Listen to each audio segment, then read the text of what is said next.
birds eating?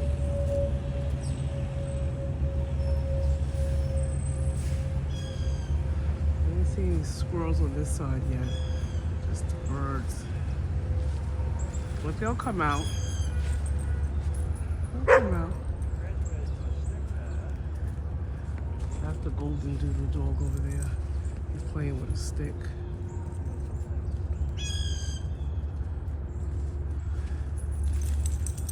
We put down a lot of food today because I didn't come out here yesterday. So yeah, I didn't walk this far yesterday to put food down for them. So I put extra food down today. So there's just so much salt on the ground. And my dogs don't wear shoes, so the salt really bothers them.